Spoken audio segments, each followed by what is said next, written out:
Meditations on the Tarot, Letter 12, The Hanged Man, Part 3. The card of the 12th Arcanum of the Tarot, the Hanged Man, represents in the first place the man whose will is zodiacalized, because here it is this which is the decisive spiritual event, the solarization of thought and the selenization of imagination being only consequences. The two trees between which the Hanged Man is balanced bear 12 scars left by their cut branches.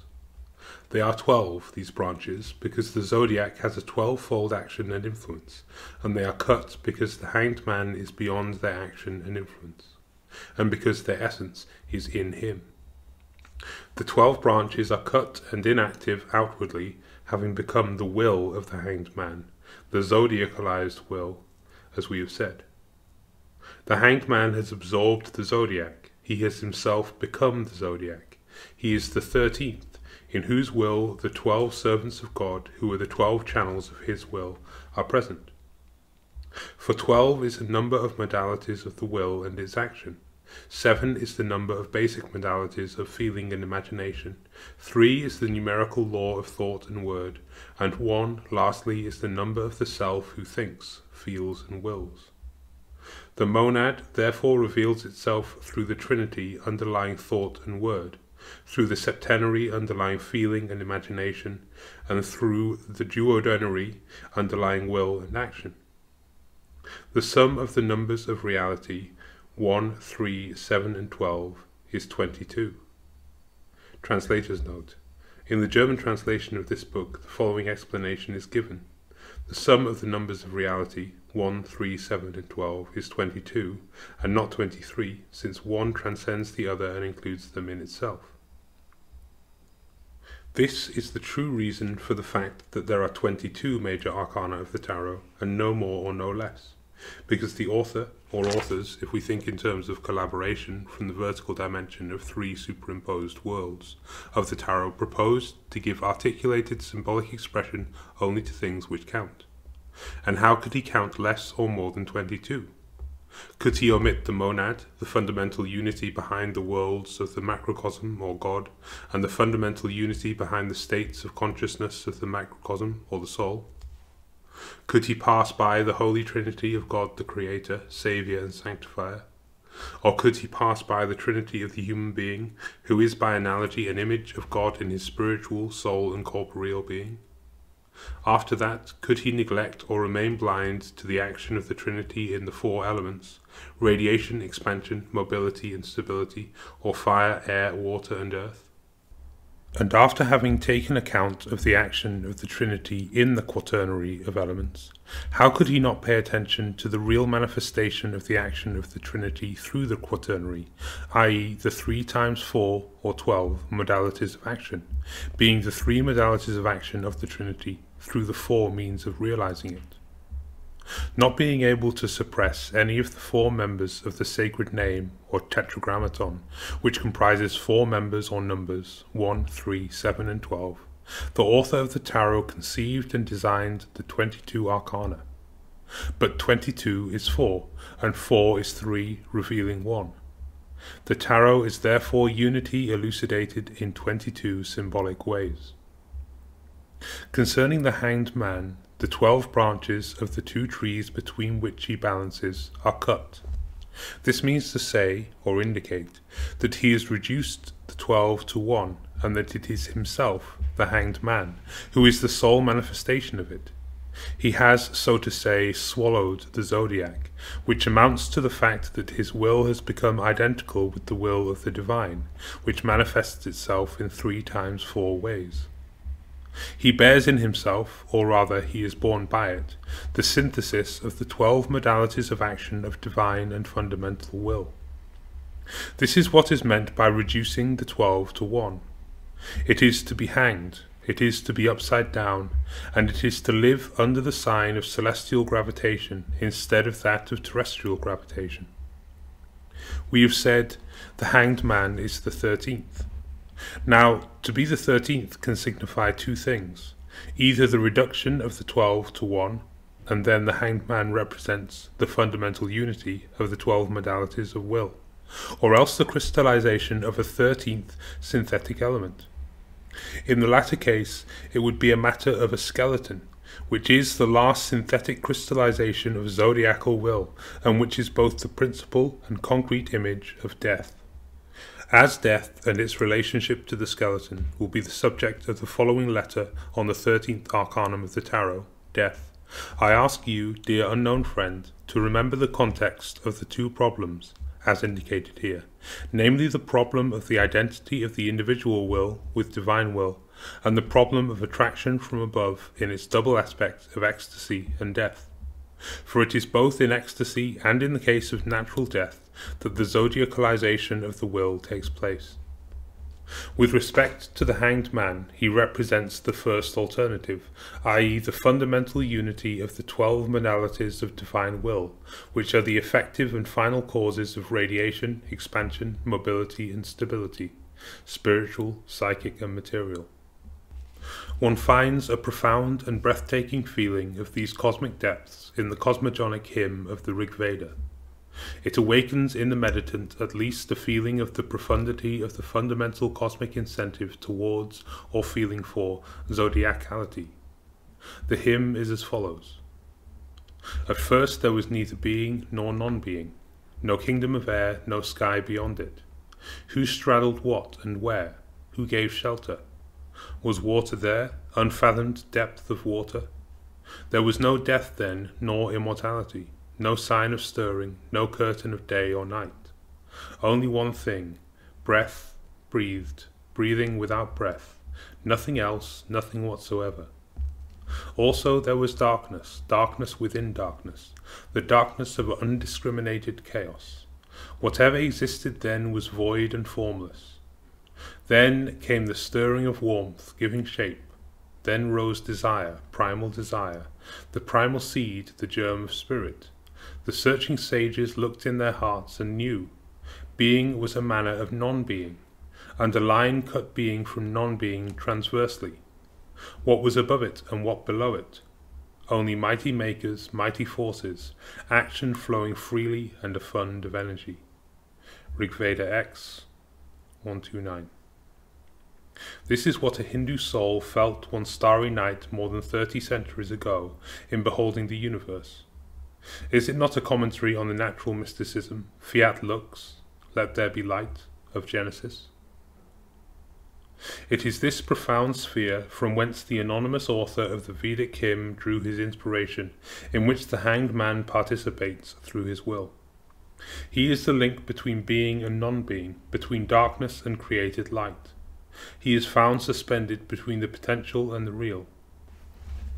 And it is the potential which is more real for him than the real properly said. He lives by authentic faith, what the Hermetic book Cosmogenic designates as the gift of black perfection, or the gift of perfect night, i.e. the gift of perfect certainty drawn from the night of ultra-luminous darkness. For there is darkness and darkness. The former is that of ignorance and blindness, the latter is that of knowledge going beyond natural human cognitive powers. It reveals itself to intuitive seeing.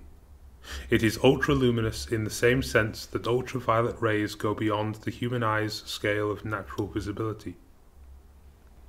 The following is a passage from the Vita Antonii, Life of Saint Anthony, by Saint Athanasius, Bishop of Alexandria, relating to this subject. And indeed, after this still others came. They were of those who among the pagans are supposedly wise. They asked him to state an argument for our faith in Christ. Anthony said to them through an interpreter, "Since, of course, you pin your faith on demonstrative proofs, and this is an art in which you are masters, and you want us also not to worship God without demonstrative arguments, do you first tell me this: how does precise knowledge of things come about, especially knowledge about God? Is it by verbal proof or by an act of faith? And which comes first, an act of faith or verbal proof?" When they replied that the act of faith takes precedence, and that this constitutes accurate knowledge, Anthony said, "Well said. Faith arises from the disposition of the soul, while dialectic comes from the skill of those who devise it. Accordingly, those who are equipped with an active faith have no need of verbal argument, and probably find it even superfluous. For what we apprehend by faith, that you attempt to construct by arguments, and often you cannot even express what we perceive. The conclusion is that an active faith is better and stronger than your sophistic arguments. St. Athanasius, The Life of St. Anthony, pages 81, 83 to 84. Here we have a clear comparison of the certainty due to active faith and that due to the demonstration by reasoning. The difference between them is the same as that between a photograph of a person and a meeting with this person. It is the difference that there is between image and reality, between an idea that one makes of the truth and the truth itself, present and acting. The certainty of faith springs from the actual meeting with truth and its persuasive and transforming action, whilst that of certainty due to sound reasoning is only a degree, raised to a greater or lesser extent, of semblance of the truth, because it depends on the validity of our reasoning and on the completeness and exactness of the elements which serve as its basis. A new item of information can turn the whole edifice of our reasoning upside down, just as an item of information which is proved false or inexact can have the same consequence. This is why all conviction founded on reasoning is intrinsically hypothetical and implies the following reservation. Provided that the items of information that I possess are complete and exact, and that there arise no others to contradict them, I am led by the following arguments to the conclusion that, at the same time, the certainty of faith has nothing hypothetical about it. It is absolute. The Christian martyrs did not die for hypotheses, but rather for the truths of faith of which they were absolutely certain. May I be spared the objection that communists also sometimes die for their Marxist-Leninism, because if they do so voluntarily, it is not for the dogmas concerning the supremacy of the economy, the ideological superstructure, etc., that they have, but rather for the grain of Christian truth which takes hold of their hearts, namely that of human brotherhood and social justice.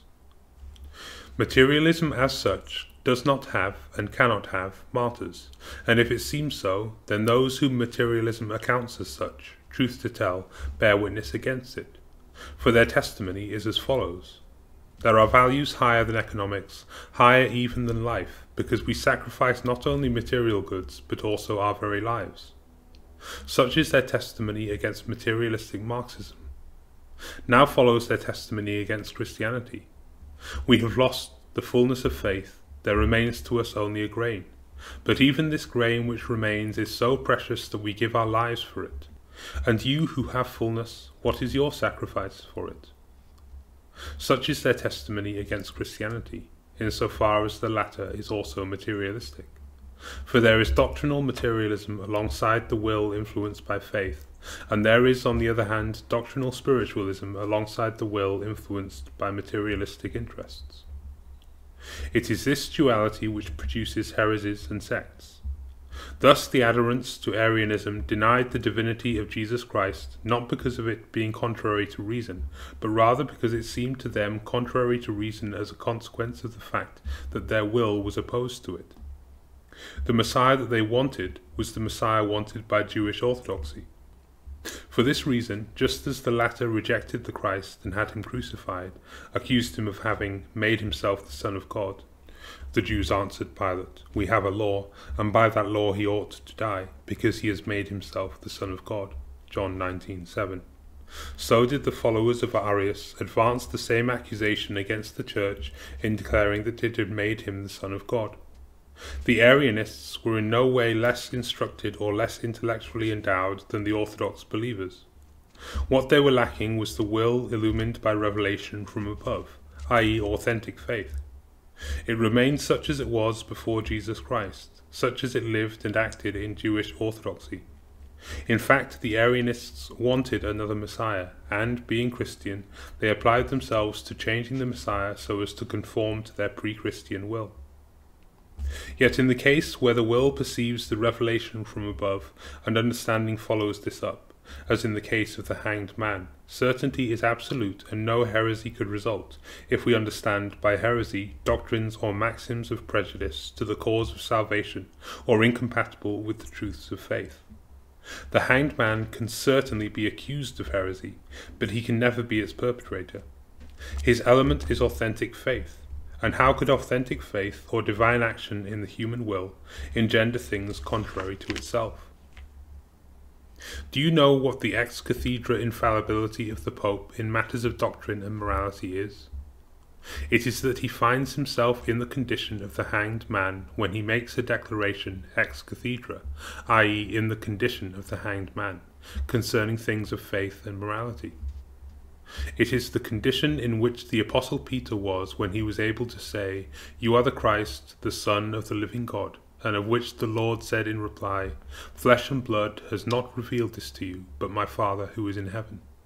Matthew 16:16-17.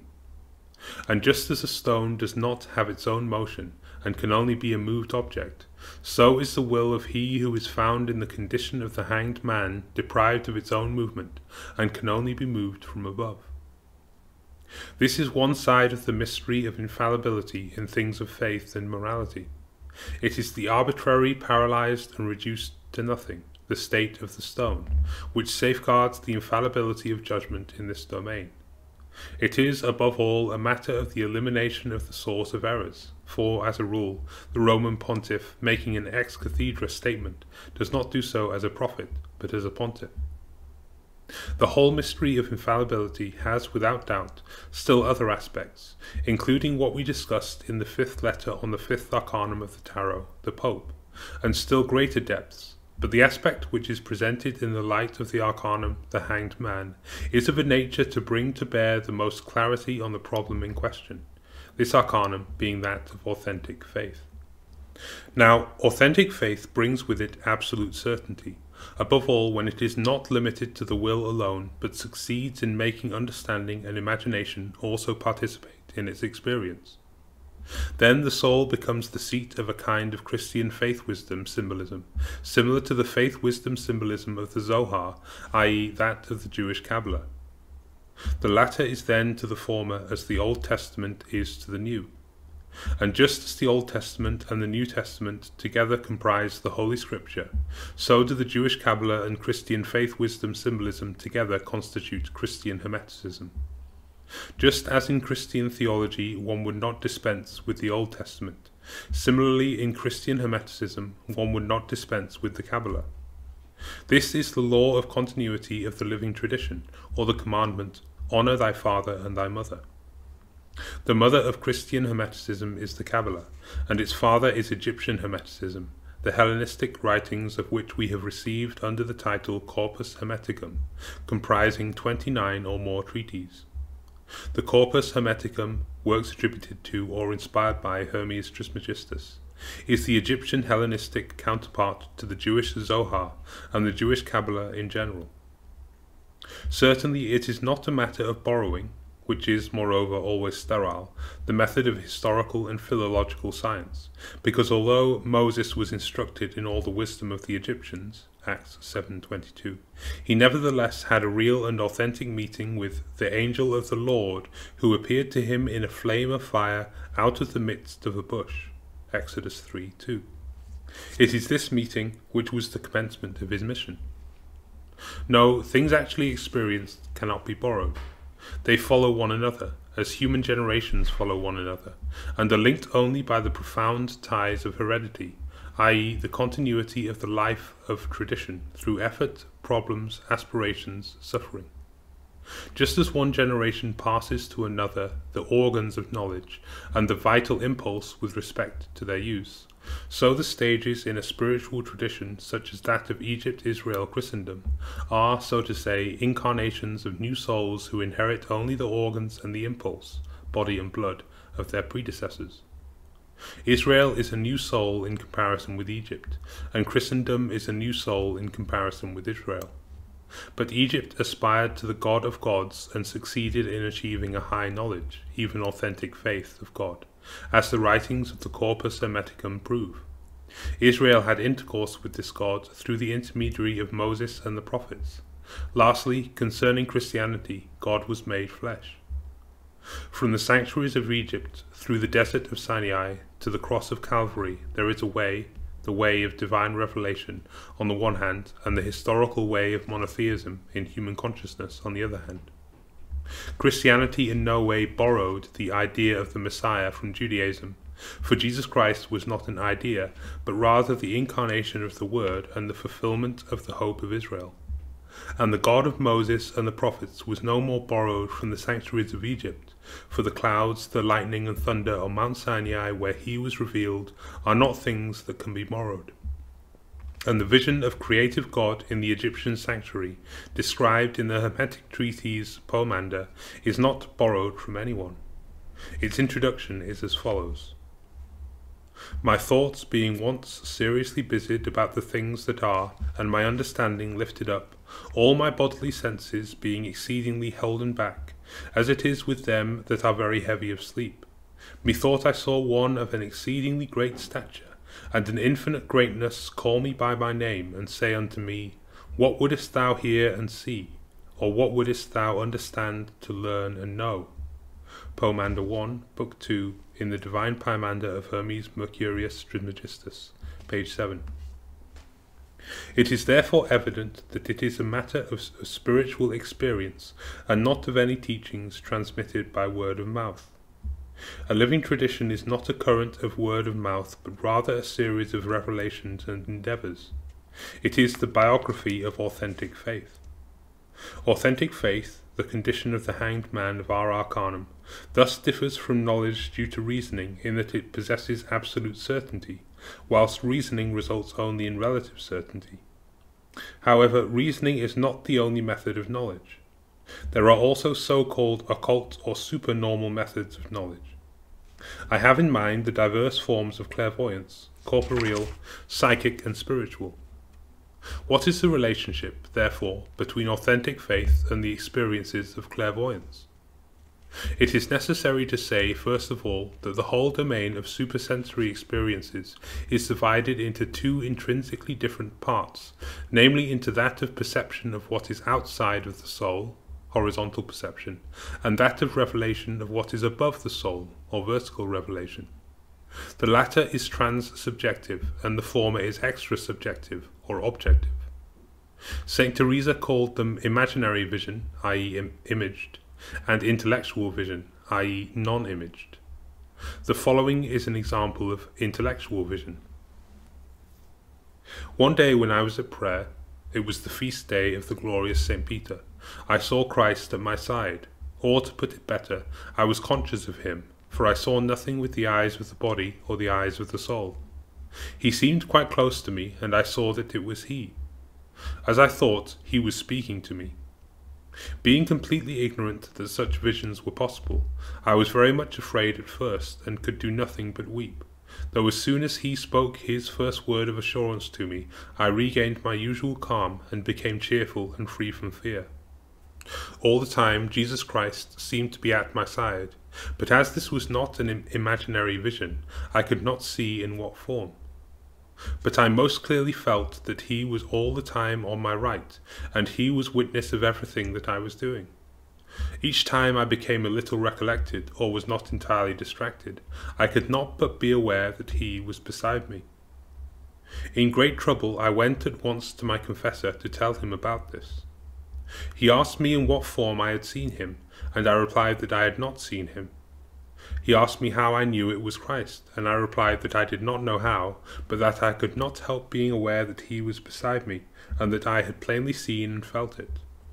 I had no way of explaining myself except by using comparisons, and no comparison, I think, can help one much to describe this kind of vision, for it is one of the highest possible kinds. This was told me afterwards by a holy man of great spirituality called Friar Peter of Alcantara, and other men of great learning have told me the same thing. It is, of all the kinds of vision, the one with which the devil can least interfere.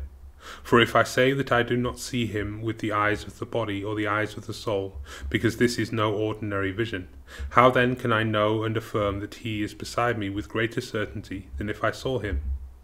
If one says that one is like a person in the dark who cannot see someone though he is beside him, or that one is like somebody who is blind, it is not right.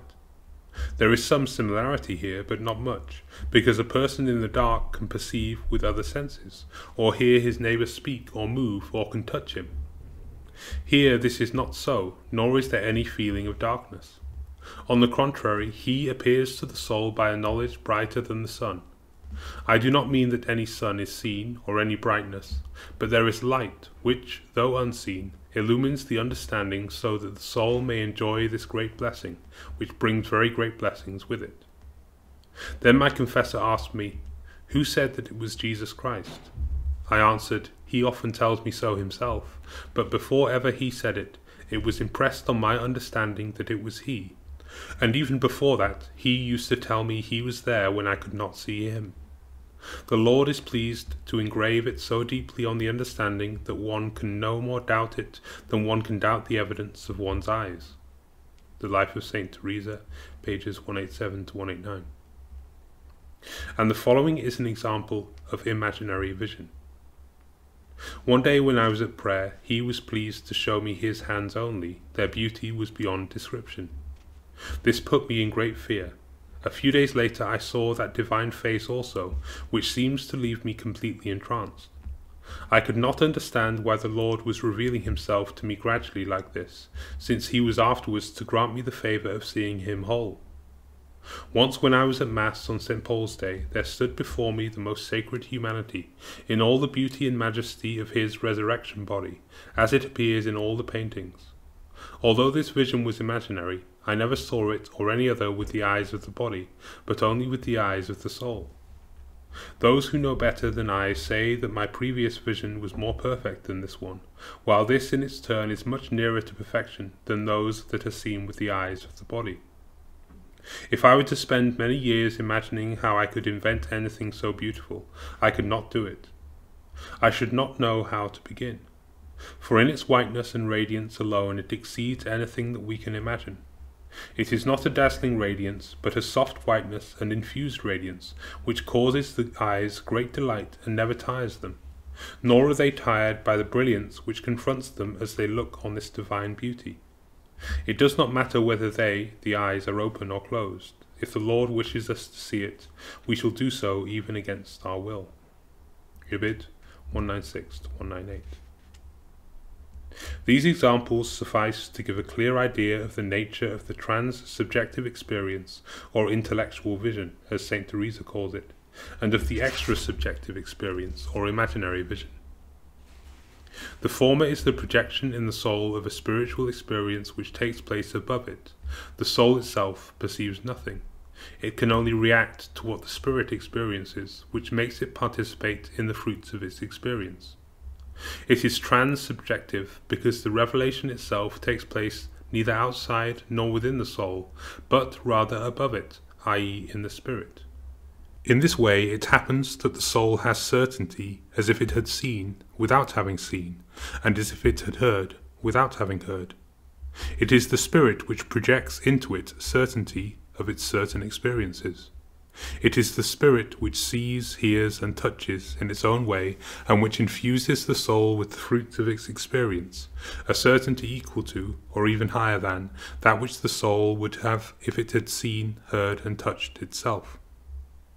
With respect to the extra-subjective experience, or imaginary vision, it is the soul itself which sees, hears, and touches.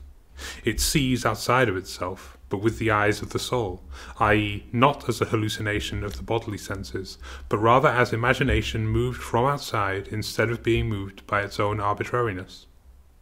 Now the images caused from outside of the soul can be neither sensed nor defined other than as perceptions. And as they are not corporeal perceptions, one experiences and describes them as perceptions of the soul. This is why Saint Teresa speaks of vision with the eyes of the soul. The eyes of the soul of which Saint Teresa speaks are what we call in modern Hermeticism the lotus flowers, or simply lotuses, and what Hindu yoga names chakra centers or chakras.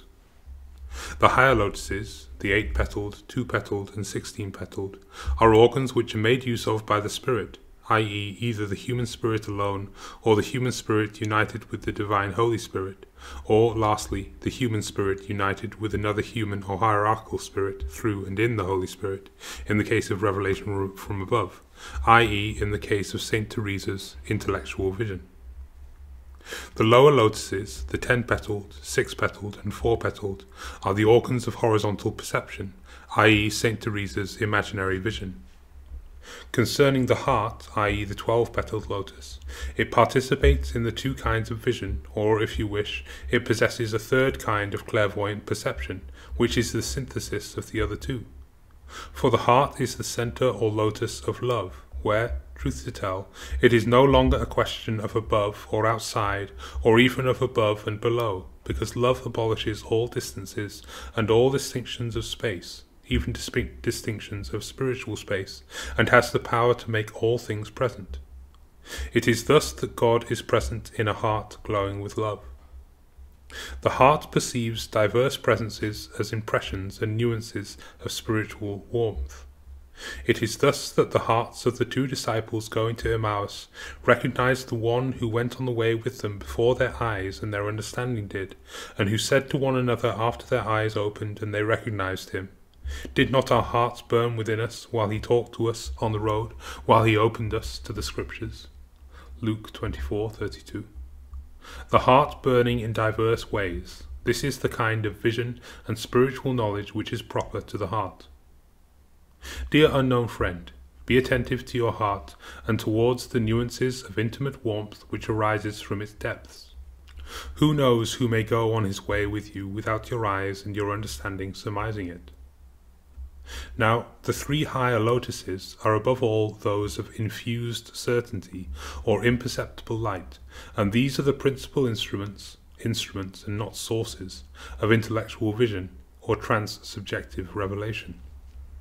The three lower lotuses are those of certainty of experience at first hand. They render us as eyewitnesses to invisible things. They manifest them to us in perceptible light, as forms, movements, colours, sounds and breath, concrete and objective, although incorporeal in the sense of the physical world.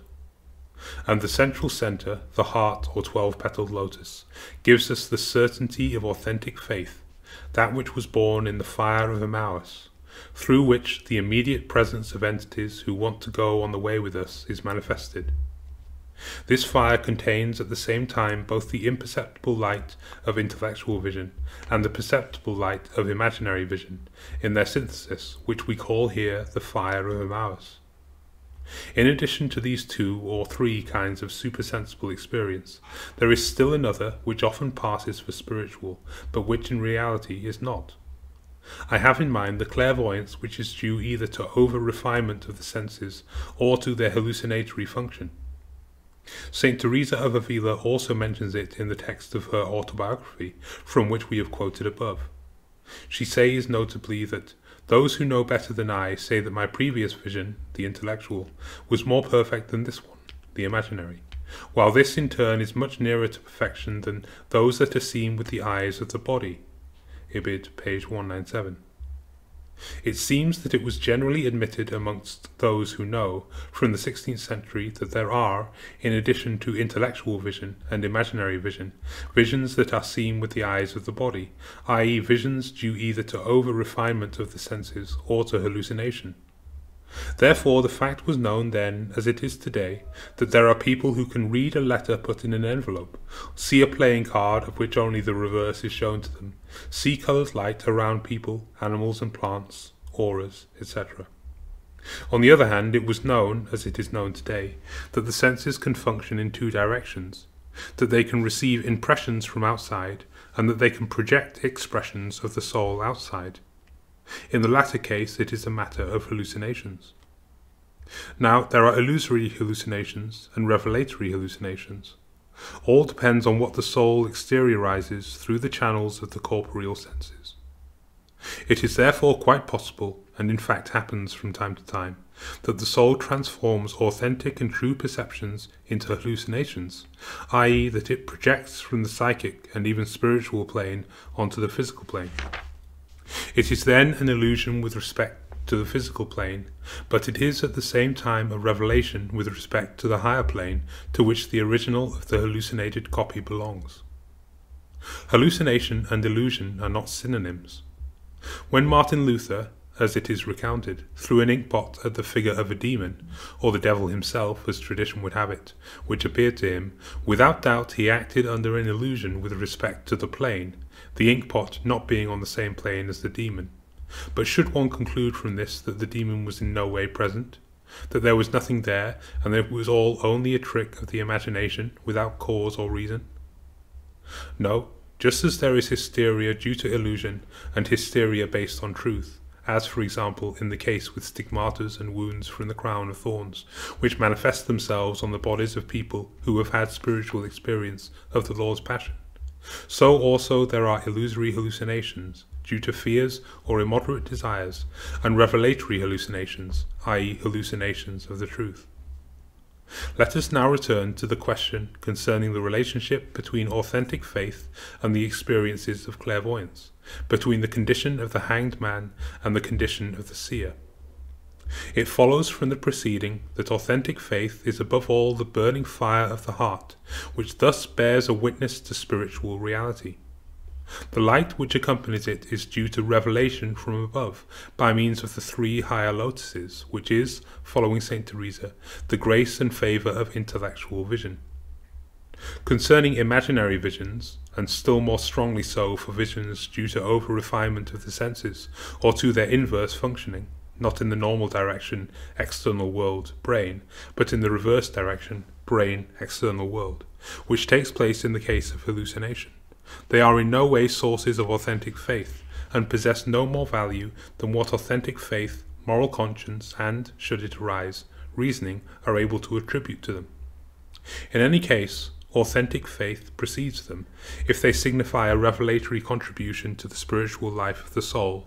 Moral conscience precedes them, if they bring about an enrichment of the moral life of the soul, and reasoning precedes them, if they result in an increase of knowledge for the soul, or the acquisition of new items of information of value to the soul.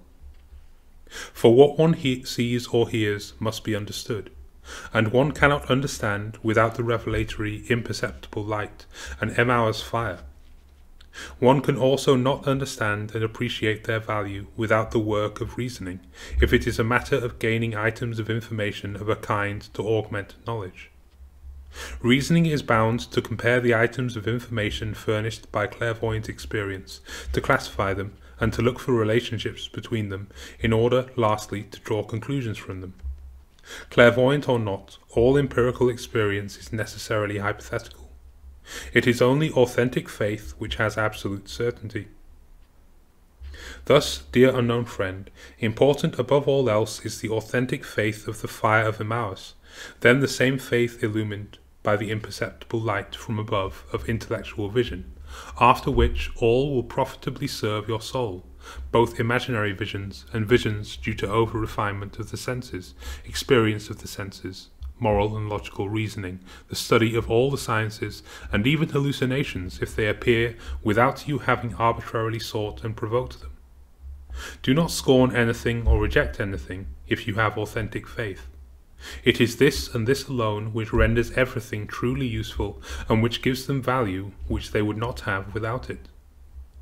This is the essential message of the hanged man, the upside-down man, whose feet are above and whose head is below, whose zodiacalized will is an authentic witness of the truths of the 12 articles of faith, and who lives suspended between 2 opposed fields of gravitation, heaven and earth. Who is the hanged man? Is he a saint, a righteous man, an initiate? He can certainly be regarded as all 3, for all 3 have in common that their will is an organ of heaven.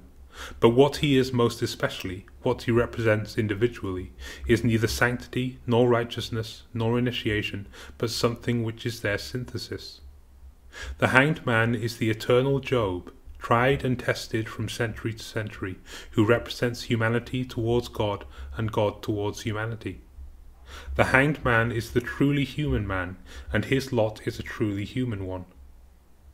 The hanged man is the representative of humanity who is found between 2 kingdoms, that of this world and that of heaven. For that which is truly human is in man and in humanity is the hanged man, and it is the hanged man who said, thousands of years ago, "Has not a man a hard destiny upon earth, and are not his days like the days of a hireling? Like a slave who longs for the shadow, and like a hireling who looks for his wages. Oh, that my words were written! Oh, that they were inscribed in a book! Oh, that with an iron pen and lead they were graven in the rock forever. My foot has held fast to his steps. I have kept his way and have not turned aside. For I know that my Redeemer lives, and at last he will stand upon the earth. And after my skin has been thus destroyed, then from my flesh I shall see God, whom I shall see on my side, and my eyes shall behold, and not another. My heart faints within me in expectation. Job 7, 1-2, 19, 23-24, 23, 11, 19, 25-27. This is the discourse of the hanged man across the centuries.